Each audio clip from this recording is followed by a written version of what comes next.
제5절 리처드 컴벌랜드의 유교적 인해론과 홉스 비판. 자, 이 리처드 컴벌랜드는 공자의 인의 철학을, 인철학을 그대로 받아들여서 홉스와 대항한 사람인데, 홉스와 대결하는 책을 썼어요. 컴벌랜드는 그 사람인데 공자라는 이름을 한 번도 언급하지 않아요. 내용은 우리가 알 수 있는 정도에 그렇게 되어 있는데, 이게 더 밀턴보다 더 확실하게 공자 철학인지를 알 수 있는데 그렇게 되어 있어요. 이 홉스를 처단하지 않고는, 비판하지 않고는 명예혁명은 불가능한데 새로운 자연상태론을 들고 나온다. 홉스의 자연상태론은 전쟁 상태로서의 자연상태죠. 이 사람이 말하는 것은 만인에 대한 전쟁 상태로서의 자연상태가 아니라, 컴벌랜드는 만인에 대한 인해 상태로서의 전쟁 상태, 자연상태라고 그래요. 자연적인 상태는 인간들끼리의 사랑의 관계였지 전쟁 관계가 아니었다는 이야기야. 이 자연상태관은 완전히 상극의 관점이에요. 얼마나 공자 철학을 전적으로 이 사람이 소용있는 걸 알 수가 있죠. 자, 케임브리지 대학교 신학자 리처드 컴벌랜드 주교는 범해, 즉 만인에 대한 인해를 설파하는 공자의 인 철학을 활용해 최초로 홉스의 리바이어던의 만인에 대한 전쟁과 만인과의 계약의 이론을 논파한다. 그러나 그는 이 비판 논변에서 이단 논쟁을 피하기 위해 공자의 이름을 일절 거명치 않는다. 왜냐하면 신학 교수거든요. 케임브리지 대학에. 거기서 공자님 찾고 얘기하면 교수도 목이 잘리고 신학자로서도 목이 잘릴 사람이야. 자. 하지만 홉스 비판에서 예수의 사랑을 공자의 인해로 대체하고 인해, 효, 인간의 치국, 재가 등의 용어들을 핵심 수로로 채택한 점에서, 그리고 공자의 인 개념에 대한 세메도의 설명과 그의 인해 정의가 유사한 점에서 그의 논변의 유교적 성격은 여실하다.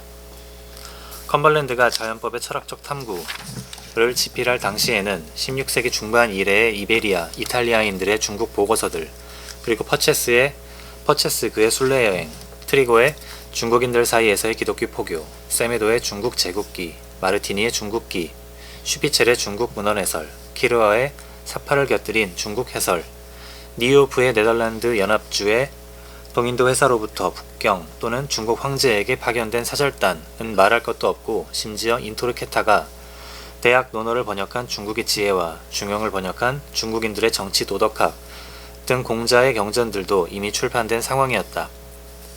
또한 공자를 중계 소크라테스로 찬양한 라모트 르베의 이교도들의 덕성에 관하여 존 웹의 중국 제국의 언어가 원시 언어일 개연성을 입증을 시도하는 역사적 논고 등 공자 철학 논의가 공간되어 널리 읽히고 있는 상황이었다. 따라서 컴벌랜드가 서양의 도덕 철학 전통과 무관하게 갑자기 효, 인간의, 인해 등 도덕 감정을 도덕의 기초로 들고 나와 홉스를 비판한 것은 돌연변이 현상이 아니라면 공맹 철학을 수용한 것으로 봐야 할 것이다. 5-1 인의 원칙과 만인에 대한 인의 관계로서의 자연상태. 컴벌랜드에 의하면 자연법의 모든 원칙은 다 인해의 명제 속에 들어있다. 그는 신과 전 인류에 대한 인해는 효와 인간의, 즉 자연법의 두 목록을 포괄한다고 밝힌다. 인해의 원리는 사물의 본성에서 명약 관하한 것이다. 행복은 효, 국가 간의 평화와 상호 교류, 치국과 재가, 튼튼한 우정을 촉진하는 데서 나오기 때문이다. 그리고 이것은 자연 본성의 빛에 의해 알려지는 것이다. 컴벌랜드의 인해 개념과 유교성에 대한 증거들. 컴벌랜드는 이교도를 표절했다는 시비를 피하기 위해 이 인해가 자연의 빛에 의해 알려지는 것이라고 부연함으로써 이교적 표절의 기미를 지우려고 하고 있다. 그러나 이 자연의 빛이라는 그의 표현부터가 발리냐노, 산데, 퍼체스, 마테오 리치 등이 공자 철학을 설명하면서 사용한 어귀이고, Civil and Domestic Government는 대학의 치국과 재가를 영역한 것으로 보인다. 그리고 그의 인해론에 등장하는 효, 인간의, 우정 등의 수로들을 살펴보면 세메도를 통한 공자 철학의 영향이 분명해 보인다. 세메도는 상론했듯이 그의 중국 제국기에서 공자의 인을 이렇게 해설하고 있다. 인은 효, 인간의, 박애, 존중, 사랑, 연민을 뜻한다고 그들은 말한다. 인애의 개념 그들은 중국인들이에요. 인애의 개념을 효와 인간애를 포괄하는 것으로 정의한 컴벌랜드의 논변은 공자의 인을 효, 인간의 자애, 존중, 사랑, 연민을 포괄하는 것으로 해설한 세메도의 이 설명의 앞부분과 그대로 일치한다. 따라서 컴벌랜드가 공자의 인을 베네볼런스로 옮겼을 개연성은 매우 높다. 이로써 그는 기독교적 사랑 개념을 버리고 공자 철학적 인애로 작업하기에 이른다. 앞서 시사했듯이 세메도의 이 인 개념 해설은 존 웹에 의해서도 활용된다. 그리고 공자의 인 개념을 영역한 컴벌랜드의 수러 베네볼런스는 훗날 셰프츠베리, 흉, 프랜시스 허치슨, 스미스 등 영국 모럴리스트들에 의해 채택되어 계몽주의 도덕 철학의 핵심 범주로 자리잡는다. 컴벌랜드는 이런 비기독교적 공자주의적 인애 개념의 바탕 위에서 자연 상태를 만인의 만인에 대한 전쟁 상태로 단정하는 홉스를 공격할 논거를 착착 마련한다. 나는 사람들에게 무신론의 미스터리를 주입하고 모든 것을 홀로 하고 그리하여 즉각 서로에 대한 강도와 살인자 노릇을 계시하라고 권고하는 것보다 신과 부모에게 경건과 효도, 형제들 간의 상호 인애를 발휘하도록 그들을 설득함으로써 그들의 자녀의 참된 행복을 더 효과적으로 촉진하는지를 숙고한 것으로 우리가 상정한다면 우리가 사회상태의 상호 원조로부터 기대하는 최대의 편익이 우리 최초 부모들에 의해 인간의 본성으로부터 예견되었을 것이라는 점을 추호도 의심치 않는다. 나아가 그는 부모의 자애와 가족 간 친애가 사회의 기반이라고 본 공자처럼 시민사회의 기원을 자연법의 두 원칙, 즉 자녀들에 대한 부모의 인애와 가족 재산권의 확립에서 도출한다. 이런 철학적 바탕에서 성립한 컴벌랜드의 일반 명제는 모두에 대한 모든 합리적 행위자의 최대의 인애는 이들의 능력과 만인의 가장 행복한 국가를 형성하고 획득할 수 있는 가장 행복한 국가의 반드시 필수적 조건이다 라는 것이다. 그러므로 컴벌랜드는 인애의 명칙을 사람들이 욕구한다고 얘기되는 것을 전혀 달성하지 못하는 사람들의 무기력하고 생기 없는 의욕이 아니라 오로지 할 수 있는 한 빠르고 철저하게 우리가 중심으로 원하는 것을 그 힘에 의해서 우리가 수행하는 의지로 정의한다.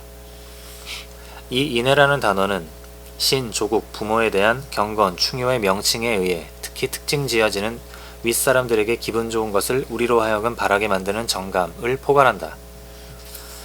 그러므로 나는 사랑이라는 단어보다 인애라는 단어의 사용을 선택했다. 예수의 사랑보다 공자님의 인개념을 선택했다. 이 소리로 들려요. 나한테는. 사랑은 사랑인데 이 비네벌런스는 더 넓고 많은 사람들을 포괄할 뿐만 아니라 추상적인 동물에까지도 미칠 수 있거든요. 근데 이 사랑이라는 말은 남녀간의 사랑이 한정되는 경향이 있어요. 영어로 러브는. 예? 우리나라 사랑은 많은 걸 포괄할 수 있죠. 우리나라 말로 사랑은. 또 한자로도 이는 많은 걸 포괄할 수 있죠. 근데 영어에서 러브는 그렇지 않다. 남녀간의 사랑만을 러브라고 그러고 러브란 말도 잘 안 쓰려고 그래. 너무나 세니까. 예? I love you 이런 말 잘 안 쓴다고. 독일 말로도 이히 리베 디시 그런 건 봉건 시대나 쓰던 말이지. 이히압의 디시 게른이라고 그러지. 예? 왜 그러세요? 촌스럽게. 뭐라고 그래? 저 20세기 후반에도 많이 듣고 썼어. 리베란 말을? 그럼요. 이 새끼 저 봉건 시대 저 주막집에서 온 놈 같은. 응? 어디 좀 목센 그런 데 갔다 왔어? 하이델베르크? 그러면 안 써? 이 샤베디시 게른 그러거나 이 샤베디시 게른해 그렇게 말하거나 그냥 나는 네가 나의 마음에 든다는 식으로 표현을 해.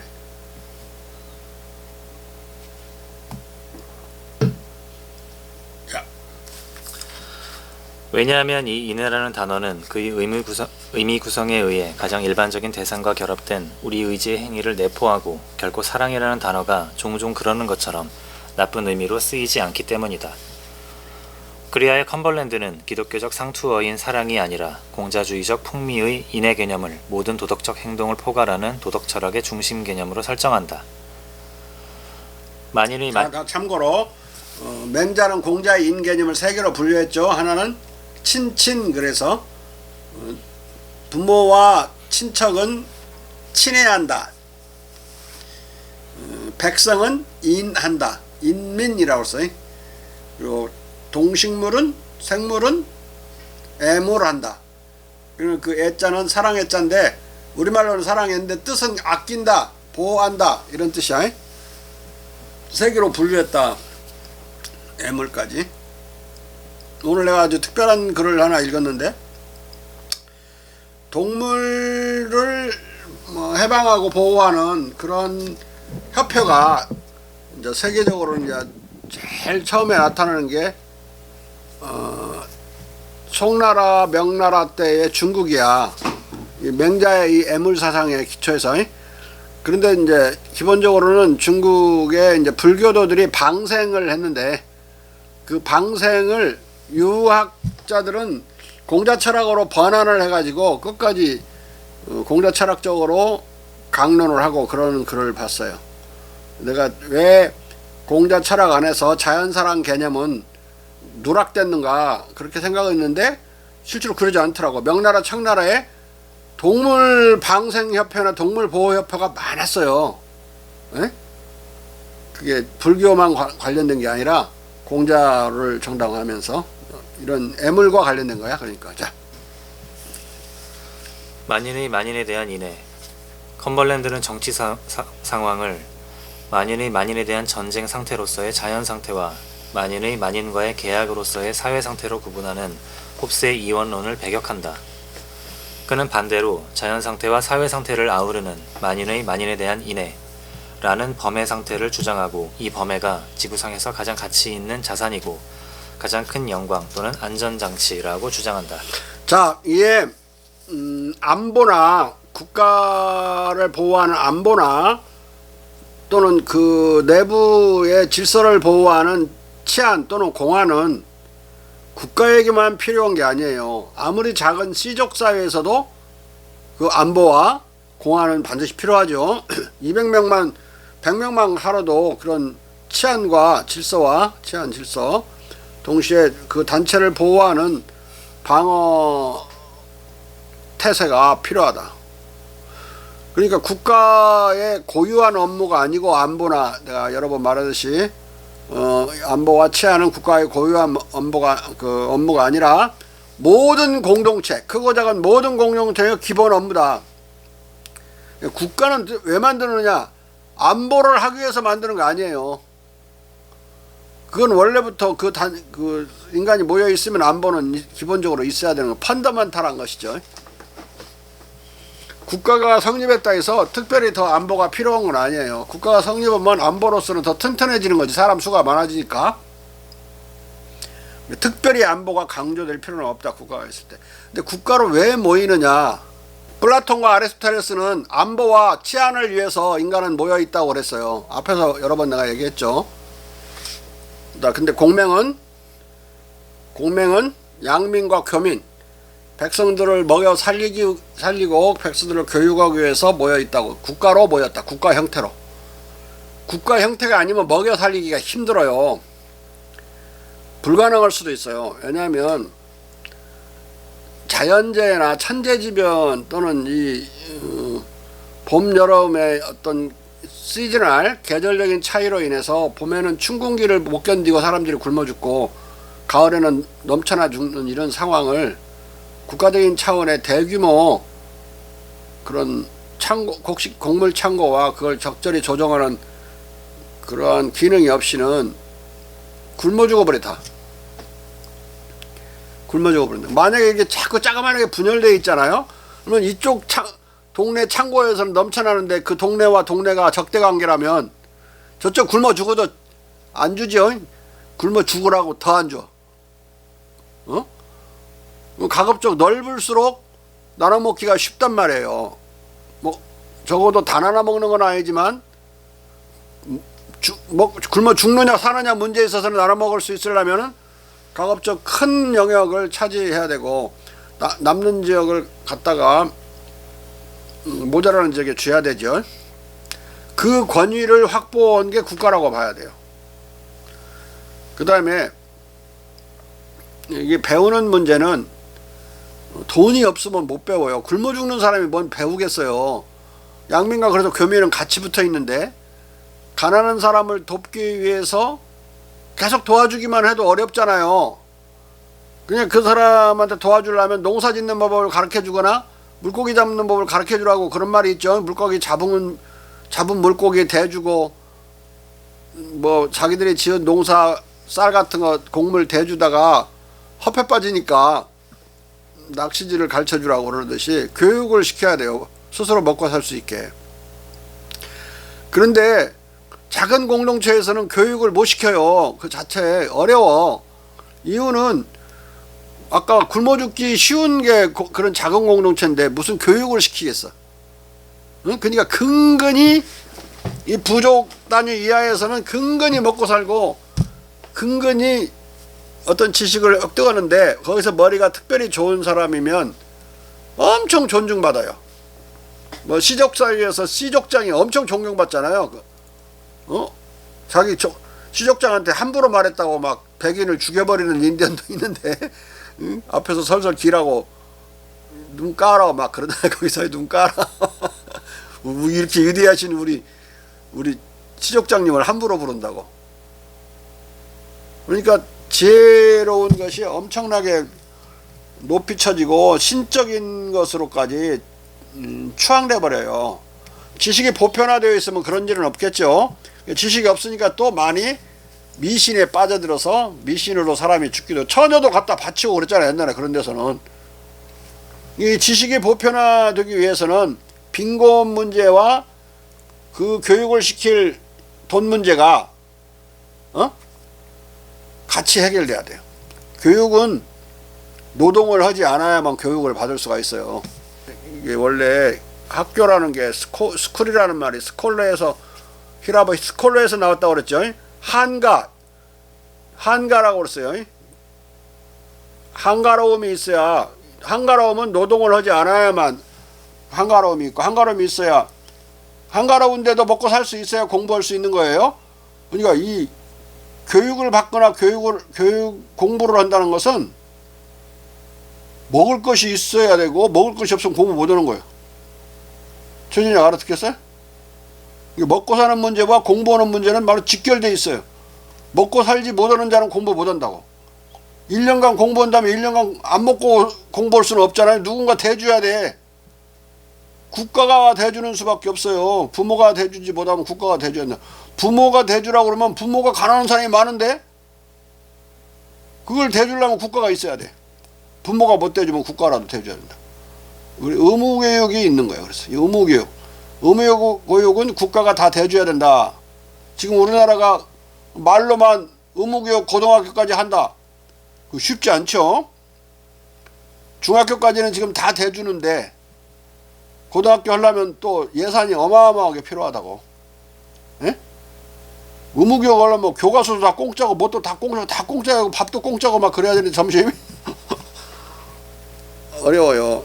무상교육이어야 되잖아. 일단 수업료 받지 말아야 돼. 살이 바뀌어도 어마어마한 돈이 필요하다고. 근데 선진국은 지금 우리나라 선진국이라고 하지만 내용이 달라요. 선진국 고등학교까지 다 무상이야. 심지어 대학교까지 다 무상이죠. 그 영국 말고 대립국가에서는 영미국만 빼고 대립국가는 다 박사과정까지 무상이야. 아마 이 이후로 지금 돈 엄청 내고 있을 거야. 어? 근데 지금 대통령 후보 중에 대학 등록금 없애거나 반값 하겠다는 놈 한 놈도 없어요. 무서워서 공약을 못해 등신들이. 이게 비대면 교육으로 해가지고 4학기제로 1년 운영하면 2년이면 대학을 졸업할 수 있거든요. 그리고 비대면으로 하면 학교 맨날 올 필요도 없으니까 하숙집을 얻을 필요도 없잖아요. 교통비도 안 들어. 교통난도 반절 해소돼. 대학생이 움직이는 게 200만이거든. 200만이 등하교가 없어져 버리는데 다는 안 없어져도 3분의 2가 없어져 버리면 얼마나 좋겠어요. 그거 하라고 해도 뭐 겁나서 못 오대.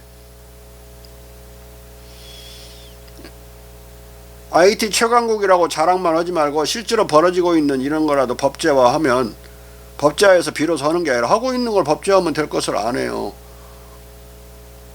학비를 다 없애버려야 되는데 장학금도 못 주는 주제에 등록금을 다 받게 만들면 어떻게 살아? 자,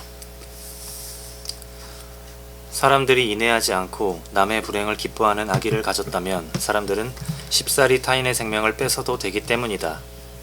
그러나 보편적 경험은 악의의 경향보다 인애 행위를 하려는 인간의 일반적 경향을 확증해준다는 것이다. 컴벌랜드는 인애를 육체적 원천과 정신적 원천으로부터 나오는 본성적 성향으로 봄으로써 동물에게도 이러한 인애가 존재함을 분명하게 긍정한다. 첫째, 동물들을 자기 보전으로 나아가도록 결정짓는 동물들의 동일한 내적 만듦새에서 동물들이 동종의 동물들에 대해 무해하고 후하게 행동하는 것이 동물들의 자기 보존과 가장 행복한 상태에 필수적이라고 이라는 명백한 지표들이 있다. 이 지표들은 인간에게서 자연법의 처방과 규제로 귀착된다. 둘째, 동일한 내면적 원인들의 경합에서 동물들은 이 지표들을 지각하고 기억 속에 보관하지 않을 수 없다. 이것은 자연법의 반포 또는 이 법이 알려지는 방법과 관련된다.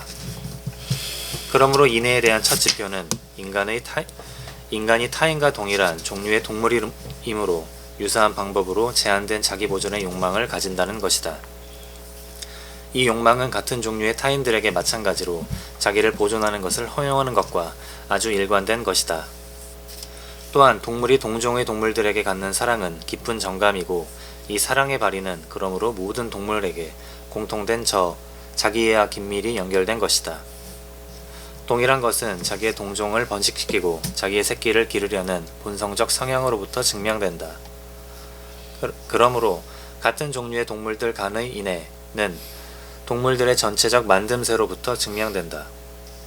동물들의 전체적 만듦새는 동일한 내적 원인으로부터 자기 보존을 위한 행동과 동종의 다른 동물들과의 친밀한 결합에 충분할 만큼 큰 인애의 감정이 생겨난다.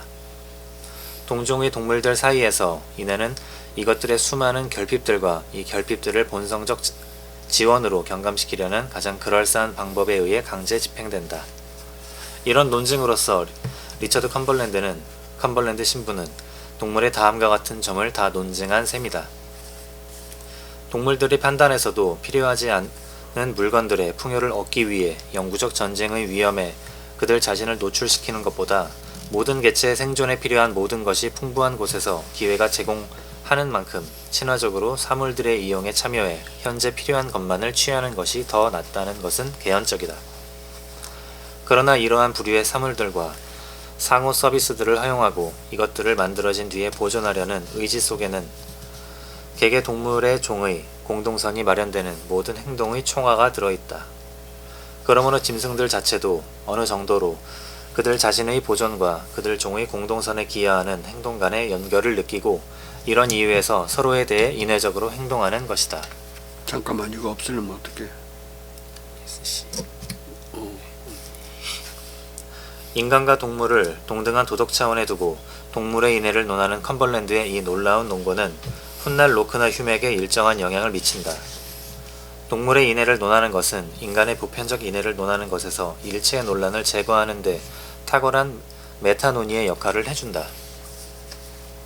이 선행 논의를 바탕으로 홉스에게 마무리 타격을 가한다.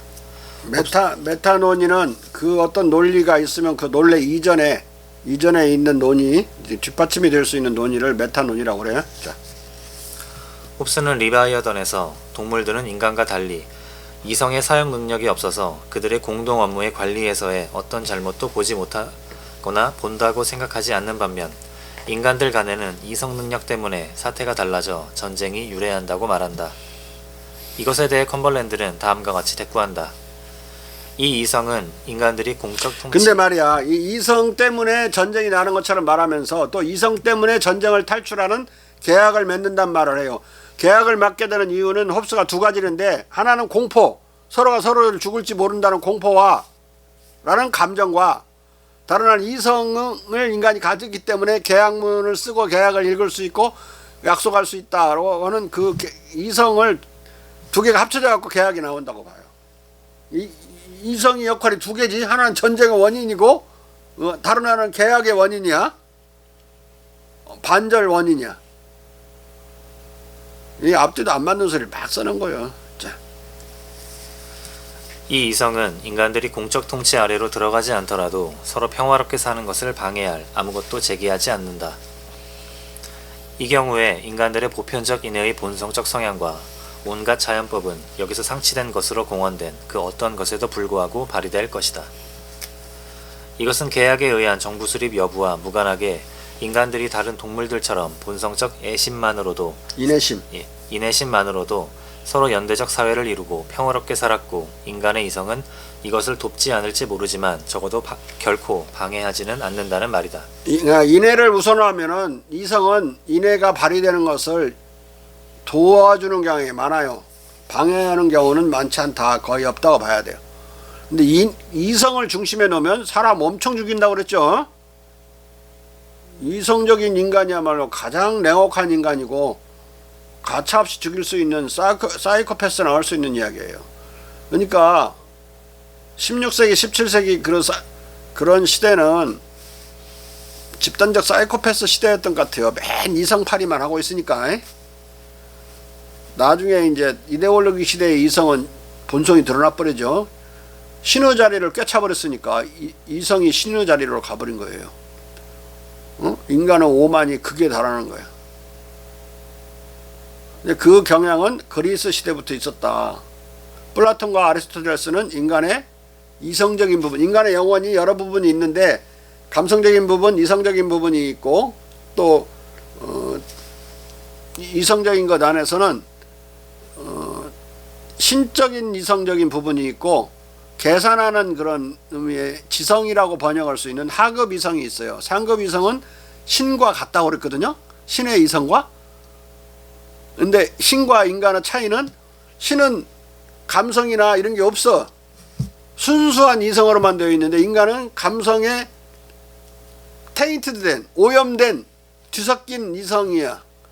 근데 이제 철학자가 되면 감성적인 것을 자꾸 떨쳐내고 극복하고 분리시키면서 이성적으로만 살 수 있게 되니까 신에 더 한 발 한 발 더 가까이 간다고 그랬어요. 그런 경향이 플라톤 아리스토 철학에 있었기 때문에 그런 이성적 철인이 통치자가 되는 그런 철인 시자론을 피게 됐다. 자, 앞서 잠깐 나왔었지만 양민과 교민이 국가의 존재 이유라고 레종 데트르라고 생각하는 공명철학과 양민과 교민은 아주 하잘것없고 쓸데없는 것이고 그런 안보와 공안이 국가의 존재 이유라고 보는 플라톤 아리스토텔레스의 국가론은 상반된 상극의 국가론이에요. 세계사는 플라톤의 그런 먹고 사는 문제, 백성이 먹고 살고 교육하는 문제를 완전히 제거해버리고 방치해버리고 추방해버린 그런 국가, 즉 야경국가죠. 야경국가로부터 복지국가로 가는 게 세계사적인 경향이고 지금까지 그렇게 발전되어서 근대화가 됐어요. 국가가. 그 근대화시키는 동력은 공자의 양민 교민 국가론이 서양에 전해지면서 그걸 가능하게 됐다. 세계사는 이렇게 크게 요약할 수 있어요. 네? 내가 지금 그 뒷부분 이 복지국가, 양민 교민국가는 다른 말로 그 민생복지와 교육복지 합쳐서 말하는 거니까 오늘날로 말하면 복지국가인데 이 복지국가를 서양에서는 인정하지 않았고 아담 스미스도 인정하지 않아서 라살레가 그런 국가를 야경국가라고 불렀다고 배웠죠, 여러분들이. 그런데 그 야경국가 시대는 가고 서양의 모든 나라 좌파든 우파든 떠나서 다 복지국가를 지향한 지가 100년이 넘었어요. 그런데 이 시기에도 한나 아른트 같은 여자는 순수 라이너 폴리티어 슈타트 순수한 정치국가여야 되는데 사회복지국가로 넘어가면서 20세기에 국가가 타락하기 시작했다라고 판단해요. 그걸 반동적인 국가관이라고 하브마스도 비판하긴 했지만 이런 정신나간 여자가 한국에서 막 공부돼. 우리 박혁이 그놈의 시키는 한나 아른트로 박사학위 해봤잖아요. 그 악마의 이론을, 그 여성운동 입장에서도 악마야. 그 여자는 엄청나게 여잔데 순놈처럼 굴거든. 그냥 홍일점으로 사는 삶을 만끽은 여자야. 그 여자는 미국에서 무슨 공부 잘했다고 상도 타고. 근데 그 사상은 그렇게 개떡 같은 사상이에요. 이런 사람을 네오 아리스토텔레스주의자라고 부르거든요. 아리스토텔레스가 말하는 건 순수한 국가국가, 그 순수한 정치국가. 일체 국가가 백성의 민생과 교육을 책임지지 않는 국가. 플라톤의 국가론에서 교육은 오로지 정치 여는 놈노고 군인은 수호자와 철학자만 교육을 시키는 걸로 나오죠. 그건 일체 그 영양계급이라고 하는 상공신문은 등장하지 않아요. 거기에 상공신문과 농민신문은 등장하지 않는다. 노예 소유주들은 국가니까 그들이 농사도 안 짓고 상업도 안 하고 공업도 안 하니까. 자, 두 개의 국가관, 양민과 교민이 국가의 본질이라고 보는 국가관과 유교적인 국가관, 양민과 교민은 국가의 본질이 아니고 그건 상공신문과 농민들이 알아서 할 일이고, 국가의 본질은 공안과 안보라고 하는 이 두 개의 국가관이 동서를 갈랐다. 두 개가 합쳐지는 과정이 근대화였다. 이렇게 이해하면 된다. 5-2 홉스의 부당전제에 대한 컴벌랜드의 비판. 컴벌랜드는 공자가 공감으로서의 서를 강조했듯이 공감의 중요성을 인식한다. 우리는 사람들에 대한 연민의 기대와 공감, 이 기뻐하는 사람들과 더불어 기뻐하고 우는 사람들과 더불어 우는 원리들의 의거에 해명된다는 것을 사람들에게 감지할 수 있다. 그러므로 인간이 본성에 의해서가 아니라 기율에 의해 사회에 적합하게 만들어졌다는 자신의 의견을 위해 홉스가 인간 본성의 이 증거를 들이대는 것은 헛된 것이다. 공자주의 향내가 물씬 풍기는 컴벌랜드의 이 공감적 인해 도덕론은 향후 영국 모럴리스트들의 도덕 철학 발전에 결정적인 혁신을 가져오는 사상 조류의 물꼬를 트게 된다. 홉스의 제1부당전제, 사회상태의 감정으로서의 명예와 위풍. 홉스는 인간을 공감적 사회적 동물이 아니라 타인들과의 공존을 고통스러워하는 무공감, 무인해의 사이코패스로 보았다. 몰인해. 몰인해의 사이코패스로 보았다. 사이코패스의 정치학이에요. 우리가 존 롤스의 사회적 정의의 이론도 그 사이코패스의 정의론이에요. 원래 인간이 정의감을 갖고 본성으로 태어나는 건데 그 본성이 하나도 없는 상태의 인간들을 가정해 놓고 너 어떻게 할래? 무지의배일이라는 걸 설치하죠. 이경구 장군 잘 들으셔. 존 롤스의 무지의배일, 무지의배일은 뭘 뜻하느냐? 모든 것이 동일한 조건에서 무지의배일을 쳐가지고 더 동일하게 만드는 거예요. 뭘 모르느냐? 어떤 사회로 들어가는데 상층, 하층, 중층이 상중하의 계층이 있는데 자기가 그 사회로 들어가게 될 때, 진입하게 될 때 상층이 될지 중층이 될지 하층민이 될지 모르는 상태에서 그 상태를 어떻게 조정해 놓고 들어가는 게 좋겠냐고 물어봐서 가장 최선의 상태를 정의로운 국가라고 보자. 그러면은 상층 상중하가 되어 있는데 자기는 어디로 들어갈지 모르는 상태에서 상층이 다 독식해버리고 중층 하층은 굶어 죽는 것은 원치 않겠죠. 결국 이제 뭘 도출해내냐면 상층이 많이 갔대 하층에게도 어느 정도 띄워주는, 얼마만큼 띄워주느냐가 이제 여기서 논쟁거리가 되는데, 어느 정도 적당한 정도까지 복지 제도를 통해서 띄워주는 것이 사회복지국가를 사이코패스가 해석한 이론이라고 보면 돼요. 롤스의 정의론이.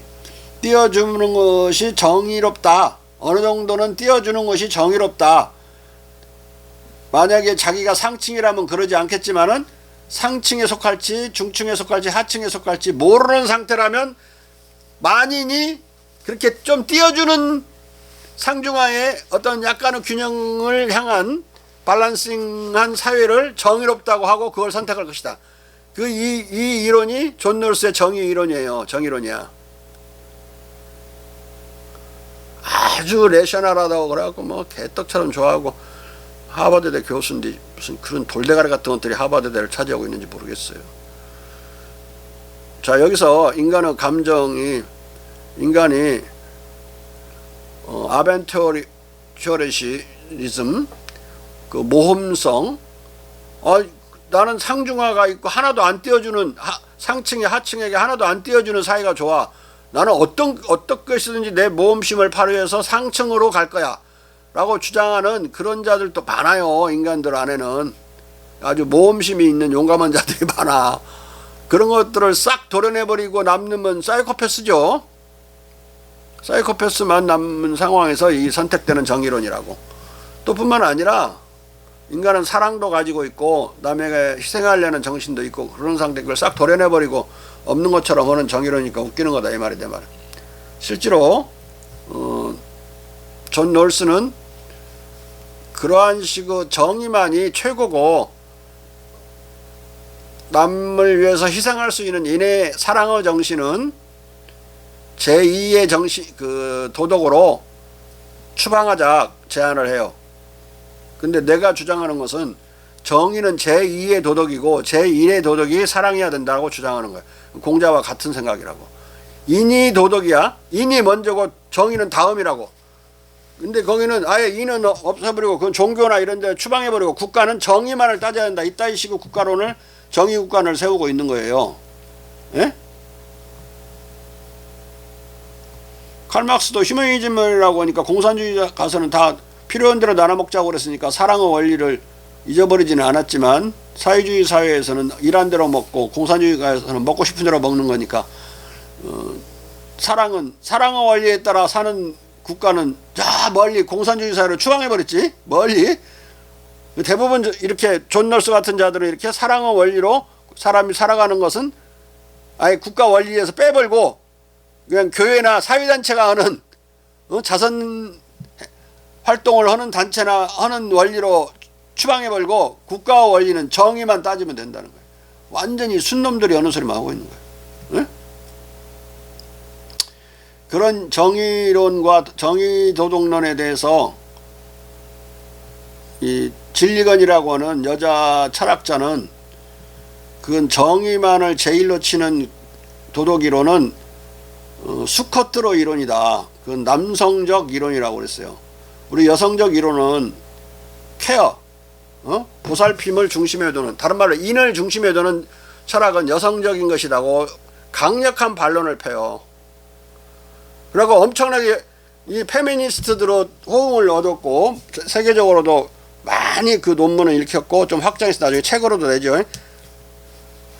In Another Voice인가 다른 목소리로라는 책인데 읽어본 사람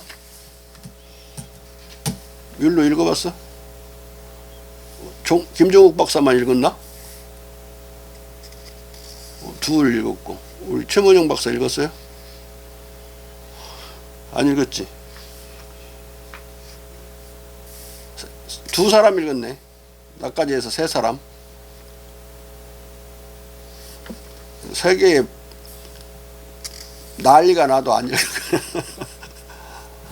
그건 남자들끼리 하는 소리고 또 우리 여자들끼리 하는 다른 목소리가 있어. 그것은 케어를 중심에 놓은 케어 윤리학이다. 케어 예식을 말해요. 그것에 대해서 도덕을 남자 도덕 여자 도덕으로 가른다고 페미니스트들은 엄청 좋아하고 동일한 이유에서 하버마스는 보편 도덕을 깬다고 강력히 비판해요. 도덕은 보편적인 것이지 남자 여자 구분 없다. 근데 그런 식으로 남녀를 구분을 없기로 하면 공자의 철학은 진리건의 철학과 같은 거예요. 여성주의적인 철학이고 여성보다는 모성애적인 철학이니까 공자 철학은. 페미니스트 철학은 아니지만 모성주의 철학이에요. 이니 모성의 자애의 개념에서 나오기 때문에 자애는 어머니가 아들을 사랑하고 자식을 사랑하는 그 사랑을 말하는 거거든요.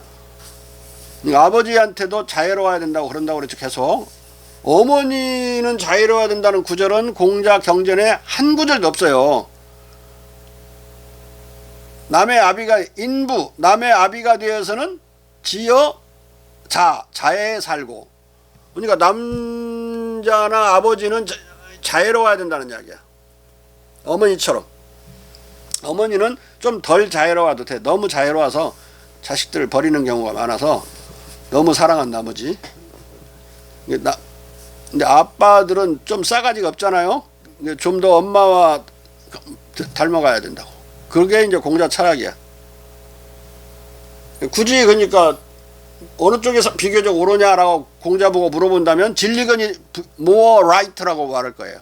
하우마스는 more wrong이고, 응? 근데 공자의 입장은 어디냐? 여자가 케어 도덕을 가져야 되는 게 아니라 그건 당연한 거고 남자가 케어 도덕을 가져야 된다. 인을 앞세워야 된다. 정의보다. 인이 예지지 의인 예지하는 거 없잖아요. 공자에서는 다 인이 먼저라고. 국가 지도자도 인이 앞서야 되고 장군도 인이 앞서야 되고 사병들을 거느리고 이끌려면 교수도 모든 지도자는 인을 앞세워야 돼. 정의보다도. 정의는 두 번째야. 정의가 없으면 안 되지만 우선순위를 따질 때 인이 앞서야 된단 말이에요. 그러니까 공자 입장에서는 진리가는 비교적 옳지만 수컷이든 암컷이든 가리지 않고 인을 앞세워야 된다고 그랬으니까 진리건하고도 같은 입장도 아니죠. 공자는 그보다 더 보편적으로 주장한 거니까. 여성만을 위한 주장이 아니니까 남녀가 공이 그래야 된다고 그랬어요. 근데 과연 이 공자의 이 태제가, 이 철학적인 도덕 태제가 과학성이 있느냐? 이 수컷인 인간이 암컷인 모성만큼 모성애를 가질 수 있느냐? 이 부성애가 모성화 될 수 있느냐? 이 문제잖아요. 과학적 검토는 생물학적으로 옳은가 하는 거는. 그런데 오늘날 모든 생물학의 결론은, 동물학의 결론은 인간은 엄마가 죽었을 때 새끼를 모성애로 기를 수 있는 극소수 동물 종자 중에 속해요. 인간이. 물론 동물들 중에는 내가 물고기 가시고기나 막 이런 것들은 암컷들이 웃기는 것들 많아요. 알만 찍 싸놓고 도망가 버리고 결국은 맡아서 수컷이 다 기르는 그 울진 삼척의 그 가시고기 말이야. 강릉에 경포대에 있는 거. 근데 이제 그러지는 않지만 이제 주로 엄마들이 이제 암컷들이 기르지만 암컷이 사고 나는 경우가 있는 경우, 그런 경우는 또 수컷이 그걸 기르는 동물들이 소수가 있어요. 사자도 거기에 속해요. 엄마가 죽어버리는 경우도 있거든요. 그런 경우는 또 아빠 사자가 기른다고. 그 소수의 동물의 인간은 속하기 때문에 아버지가 자애로워야 된다. 엄마처럼. 그 공자의 태제는 과학적으로 틀린 태제가 아니고 충분히 뒷받침될 수 있는, 과학적인 뒷받침을 가지고 있는 버팀목이 있는 태제다. 자, 이게 세계적인 논쟁의 의미를 알겠죠? 진리건이 존 롤스 정의론에서 강력히 항의를 했고, 그것은 저스티스 에식은 케어 에식이라는 여성의 윤리학을 완전히 무시하는 것이라고 비판을 하니까 하버마스가 나서갖고 어떻게 남자 여자 윤리학이 따로 있냐, 하나의 원 유니버설 에식만 있을 뿐이더라고 이제 반격을 가했는데, 공자가 보면은 다 우스운 이야기들이고, 문제는 모든 인간이 보편적으로 사랑을 우선시해야 되고 정의는 그 다음이다. 정의만을 먼저 앞세우고 그러면 그 사회는 살벌한 사회고 엄청 사람을 죽이게 돼요. 심지어 가족 간에도 정의로운 것만 따지게 되면 법정까지 간다고. 부자지간에도. 적당한 선에서 그냥 부자지간이고 친애로 사랑을 하는 거니까 대충 먹고 네가 좀 더 가져라 이런 식으로 해서 해결이 돼야지, 그걸 끝까지 그걸 노동의 원칙에 따라서든지 또는 형제간간이 나눠 먹을 때 내가 더 부모님을 더 모셨으니까 내가 더 가져야 된다고 막 그런 식으로 막 얽히고 설키고 싸우면 법정까지 간다니까. 그냥 뭐 여러 가지 고려 속에서 적당히 나누는 그냥 주먹국으로 칼처럼 나누는 게 아니라 칼 같은 정의의 검으로, 형제지간에 허덕한 검으로 형제를 죽인단 말이야. 우리 저 김희준 씨는 뭐 상속 받을 거 없어? 어? 싸우고 있는 중이야? 형제, 어? 다 털렸구나 저기. 그럴 때 사랑 내세울 때도 조심해. 자꾸 사랑으로 양보하다가 아무것도 못 가는 수가 있으니까. 그 끄트머리 해결할 때 사랑으로 해결하는 말은 적당히. 왜냐하면 사랑도 정의를 필요로 해요. 맨 막둥이만 사랑하고 나머지 아이들은 우습게 하는 엄마들도 있고 옛날에 많이 그랬어요. 그래놓고는 막 그 소외된 아들이 항의하면 막 헛소리 했죠. 10손가락 깨물어 봐. 안 아픈 손가락 있는가? 어? 말도 안 되는 소리. 다 그게 차별이 있으면서. 그래서 사랑도 골고루 해야 된다.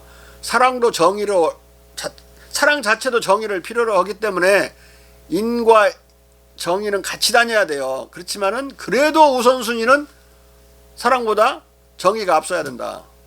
인간은 그들 모두를 무섭게 위압할 수 있는 권력이 없는 곳에서 서로 어울림을 유지하는 것으로부터 쾌락을 느끼는 것이 아니라 반대로 굉장한 비애를 느낀다. 따라서 인간은 꿀벌과 개미처럼 서로 사회적으로 살 수 없다. 홉스는 그 이유를 6가지로 든다. 컴벌랜드는 이런 논고를 바탕으로 이 6개항의 이유를 조목조목 비판한다. 홉스는 동물들의 인애가 그의 정치적 주장과 결코 일치되지 않는다는 것에 대해 무지하지 않았다. 그러므로 그는 그의 글을 반대로 인간은 곰, 늑대, 뱀보다 더 사납다. 시민정부의 설립 전에는 공공적 선악과 해악 같은 것들도 없다. 인간의 자, 이 자연상 말은 무슨 말이야? 국가라고 하는 리바이아단이 설립되기 전에는 선하고 피한이라는 소리죠. 자, 니체의 책 이름 중에 저서 이름 중에 하나가 선악의 피한이라는 것이 있죠. 이 홉스의 바탕을 두고 온 소리야. 그러니까 이게 강자가 있어야 그 강자가 정의하는 선악이 있고 선악이 그때서 생긴다. 강자가 등장 이전에 선악이 없다니까. 다른 말로 하면 말도 안 되는 소리인데, 정의는 강자의 이익이라고 하는 트라시마코스의 이야기나 똑같아요. 그건 플라톤이 박살을 내버리죠, 국가론에서. 근데 플라톤이 자기가 대안으로 제시하는 정의론은 옳으냐? 천만의 말씀이에요. 그 사람이 제시하는 정의론은 분업적 정의론이야. 그 분업 상태에 맞는, 그러니까 슈스터, 구두쟁이는 구두를 만들고 구두를 만드는 일을 잘하면 되고, 그 칼을 쓰는 수호자 계급은 칼을 쓰면 되고, 또 대장장이는 물건을 쇠에 달궈서 잘 만들면 되고, 이런 각 사회적 분업 속에 맞게 철학자는 철학자의 일을 하고, 이런 사회가 정의롭다고 생각했어요. 그 분업적인 역할에 맞는 능력을 갖춘 자가 그 자리에 가야지, 갖추지도 않은 자가 뭐 철학자 자리에 가 있달지 그런 수호자 자리에 가 있달지 이런 것은 부정이라고 봤어요. 이런 국가관을 왜 가졌느냐? 그 당시 그리스 시대 플라톤이 그 책을 쓸 당시에 세계에서 최선진국이라고 생각한 나라는 지중해 연안에서 이집트였거든요. 이집트가 그런 카스트 국가였어요. 직업에 따라서 그게 신분이 돼버리는 것이 카스트 국가죠. 그리고 종족이 달라져 버리는 거, 그 카스트에 따라서. 그러니까 그 나라의 모델로 국가론을 디자인을 한 거예요. 그러니까 그 대안으로 제시하는 분업적 정의는, 그 정의는 강자이익으로 정의와 수준 면에서 비슷하죠. 그것에 대해서 아리스토텔레스는 덕성에 따라서 역할을 부여받는 것, 덕성의 순위대로 좋은 자리에 가는 것, 그것을 정의롭다고 봤어요. 그리고 그 능력에 따른 분배를 정의롭다고 봤다. 근데 덕성에 따른 분배와 능력에 따른 분배의 개념만 알았지, 그러면은 능력이 하나도 없고 덕성도 하나도 없는 사람은 굶어 뒤져버려도 상관없느냐? 그렇게 생각하는 사람이 아리스토텔레스예요. 네? 공자는 그렇게 생각하지 않고, 군자와 소인이 있는데 군자는 정치를 하고 소인은 일반 백성들이고, 그렇게까지 소덕만 갖추면 되지 대덕을 갖춰서 목숨을 바치도록 요구하거나 그럴 필요가 없다고 그랬어요. 소덕은 좀 넘나듦이 있어도 상관없다고 그랬죠. 그들이 그럼 군자는 누구고 소인은 누구냐? 자기가 선택하는 거야. 자기 희생적으로 살 사람은 군자를 선택하는 거고 아닌 사람은 그냥 사는 거야. 돈 벌고. 돈 벌고 사는 사람이 아무리 돈을 많이 벌어서 재벌이 되더라도 여러분들 이건희가 군자라고 생각이 든 적이 있어요? 감옥이나 가갖고 갔다 와서 미안하니까 뭐 2조를 낸다고 놓고 안 내고 막 이제서 죽은 뒤에서 내던데 그것도 상속세 많이 안 내려고 덮어버리는 거야 막. 응? 그러니까 돈 벌려고 생각하거나 자기 자신의 명예를 추구하거나 그러면 다 소인의 길이에요. 소인의 길이고 인간이 도덕적으로 아주 훌륭한 그 길을 살려고 하는 사람들은 이제 군자의 길인데 그런 사람, 사랑을 아는, 인애를 아는 사람이 정치를 해야 된다고 그랬어요. 근데 뭐 그게 그대로 거지것대로 오늘날에도 집행되는 거 아니지만 오늘날도 예외는 아니에요. 사회 지도층 인사라고 하는 자들이 군자라는 개념과 같아요. 옛날 말로. 사회 지도층 인사에 대해서 적용되는 도덕률은 대단히 엄해요. 그 하나씩 멸망하는 거 보세요. 안철수 대단히 성인처럼 등장했다가 아주 지금 형편없이 됐죠. 첫 번째 걸린 게 뭐냐? 눈사람 갔느냐 안 갔느냐 이거였어. 눈사람 안 가고 막 사는 사람도 있어요. 그냥 막 살아버리지 그냥. 나중에 대통령 되려고 장관 되려고 하다가 눈사람 갔느냐 그냥 지나가는 말로 물었는데 안 갔다고 그랬거든요. 다음날 누가 그 인터넷에 올렸어. 댓글로. 너 나랑 갔었잖아. 안철수한테. 왜 이제 다시 또 물었네 기자들이. 가긴 갔는데 이제 조금 말을 바꿔서 가긴 갔는데 여자하고 안 놀았다 그랬어요. 앞에 말이 거짓말인데 뒤에 안 놀았단 말이 거짓말. 참말인가? 그러면서 하루아침에 그냥 폭락해버린 거예요. 지지도가. 장관 지명돼 가지고 청문회나 받아보면 다행이요. 청문회 가기도 전에 신문에 의해서 아작나 가지고 사표낸 사람 많죠. 그러니까 소인배처럼 막 살다가 장관 돼가지고 장관 할 수 있느냐. 국민들이 자기들은 그렇게 안 살아도 장관 될 사람한테는 엄청 어먹에 군다니까. 그냥 사회 지도층 인사의 그 군자 도덕의 모델로 잣대로 재가지고 어긋나면 막 그냥 그렇게 살려면 장관 하지 말지. 우리들처럼 살려면 뭘 하고 장관 하려고 그래. 우리처럼 살아놓고 네가 하면 나도 한다 막 그렇게 간단 말이야. 이 공자가 말한 군자나 소인은 그냥 자기들이 어떤 사람이 딱 나누는 것이 아니고 그 개념만 있고 선택하는 거예요. 선택하는 거고 군자로 살려면 자기 희생이 너무 많아서 살기 싫은 사람은 안 사는 거고 공자가 스스로를 군자라고 생각했나요? 군자라고 말했나? 이율로?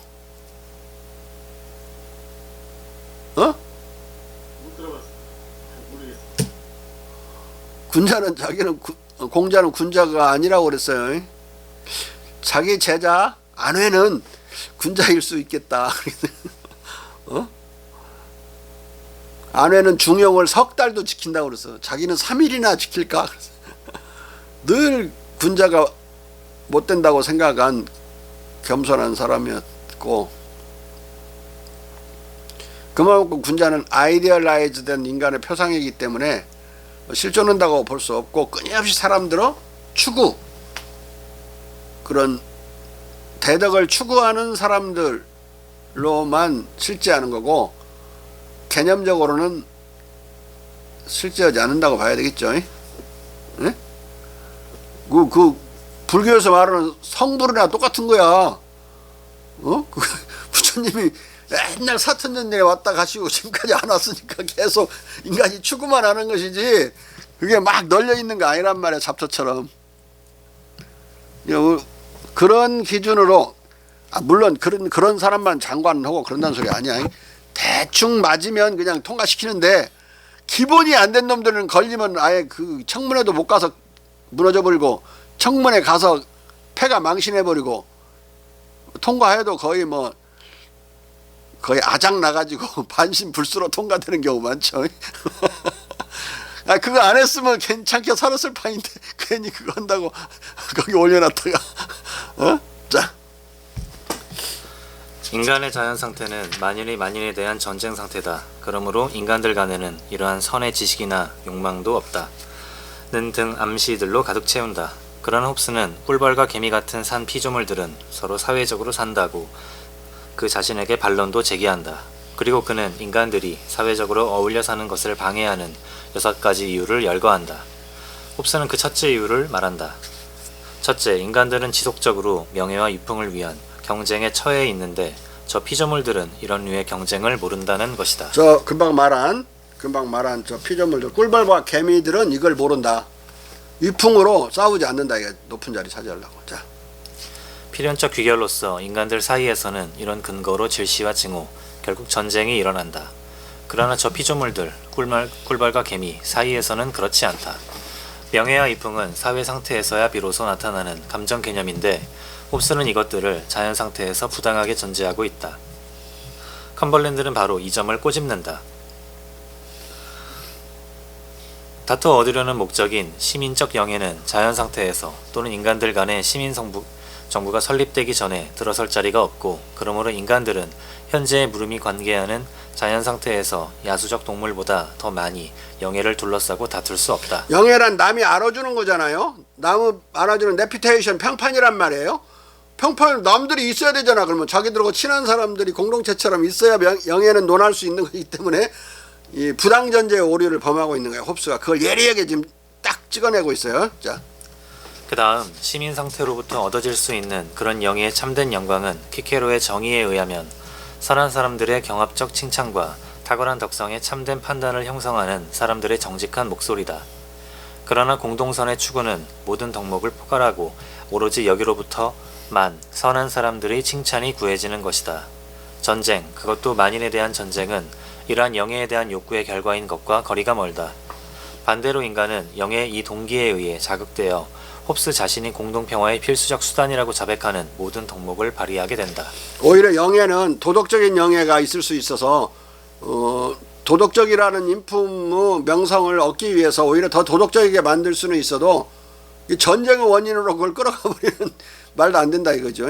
도덕을 전제로 하고 사유를 전제로 한다면 그 영예는 전쟁의 원인이 아니라 도덕의 강화 원인일 수가 있다. 자, 홉스 자신이 공동평화의 필수적 수단이라고 자백하는 모든 덕목은 정의, 감사, 공손, 공정, 자비와 자연법의 나머지 것을 가리킨다. 이와 관련해 홉스는 말한다. 인간이 전쟁 상태인 자연 상태에 있는 한 사적 욕망은 선악의 척도다. 그리고 결과적으로 만인은 평화가 선이고 그러므로 정의, 감사, 겸손, 공평, 자비 등 자연법의 나머지 것들인 평화의 길과 수단들도 선이고 말하자면 도덕적 덕성이고 그 반대의 악덕은 악이라는 이것에 동의한다. 자, 앞서 정부가 수립되기 전에는 선악의 구분이 없다고 그랬단 말이야. 근데 여기 지금 정부 수립되기 전인데 자연 상태에서 이런 도덕이 있고 이 도덕은 선이고 어찌고 저찌고 또 여기서 부당전제의 오류를 범하고 있어요. 그러니까 그 리바이에다는 아단이라는 그 책은 쓰레기 책이에요. 읽어보면 앞뒤가 안 맞는 소리가 그냥 가득 차가지고 이 정신병자 상태에서 썼나 그래. 막 자는 사람도 있어.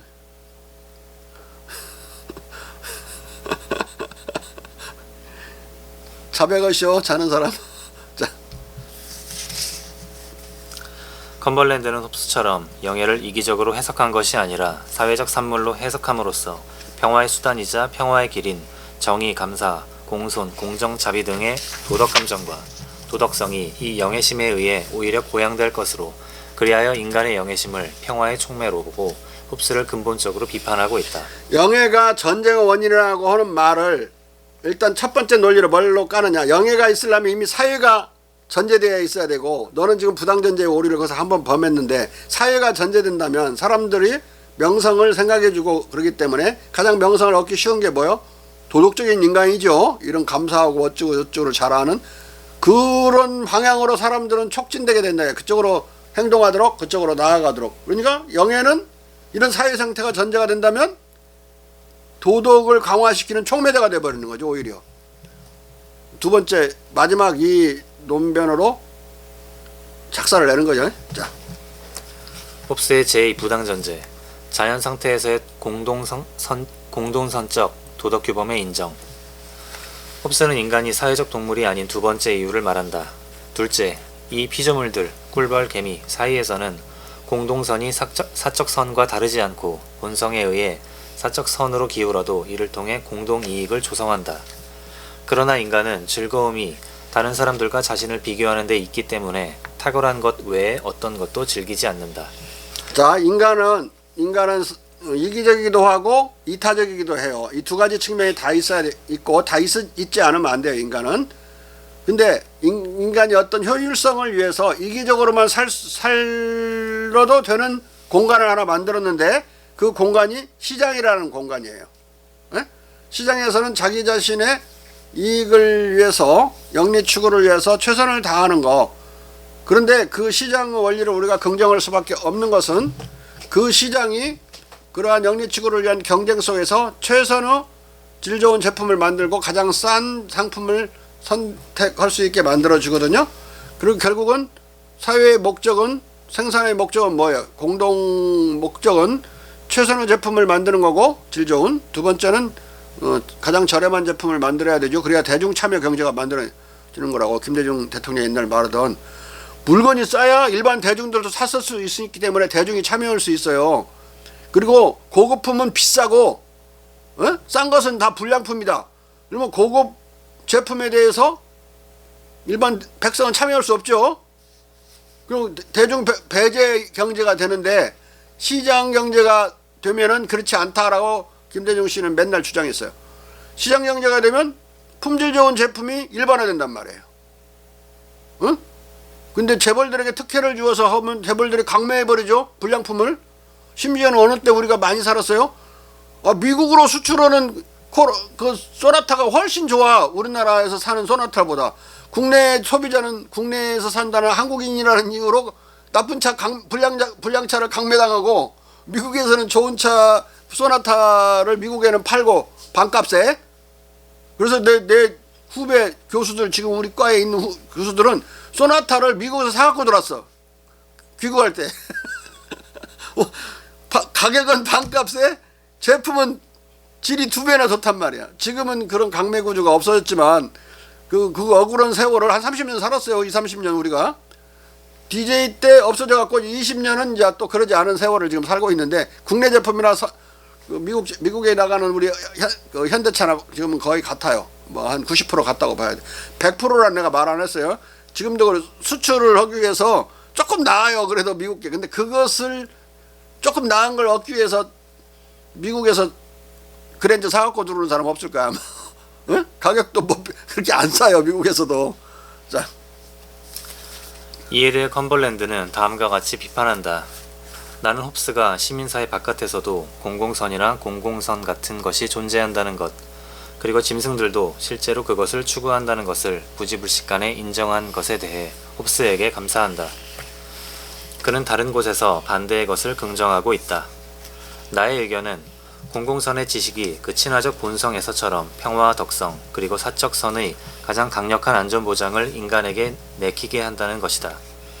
꿀벌이나 개미들은 공동선이 사적 선과 구별된다는 이유에서 서로 전쟁하지 않는 마당에 인간의 경우에 공공선이 몇몇 특수자들의 사적 선과 다른 것이 꿀벌, 개미들의 경우와 동일함에도 불구하고 유독 인간만이 이 때문에 자기들끼리 전쟁을 하지 않을 수 없다고 설명한다면 이 설명은 충분하지 않다. 그가 인간들에 관해 추가하고 있는 것, 인간은 즐거움이 다른 사람들과 자신을 비교하는 데 있기 때문에 탁월한 것 외에 어떤 것도 즐길 수 없다는 보편적으로 받아들이면 가장 그릇되고 가장 근거 없는 말이다. 홉스는 참으로 스스로를, 그것도 그 자신의 자산과 관련해 자기를 다른 사람들과 비교하자마자 탁월했던 것 외에 아무것도 즐기지 않았다는 것을 알았고, 그것으로부터 그는 모든 타인도 같은 감정 속에 들어있다고 결론짓는다. 사이코패스가 모든 사람이 다 사이코패스인지 아는 거나 거의 똑같은 이치야 지금이. 자, 그러나 그는 이러한 판단을 형성할 필연성을 모든 인간에게 부과하는 어떤 것을 사물의 본성이나 사람의 본성 속에서 보여주어야 한다. 바르게 추리하는 모든 사람은 그들의 본성적 욕구와 사물들의 이용으로부터 그들이 이것들을 즐기는지 아닌지 그리고 어느 정도로 자기를 다른 사람들과 비교하지 않고 그러는지를 확실하게 안다. 타인들의 향유를 능가하는 그들 자신의 향유의 과도성에서만 기쁨을 얻는 인간들은 어리석거나 질투 어린 사람들이다.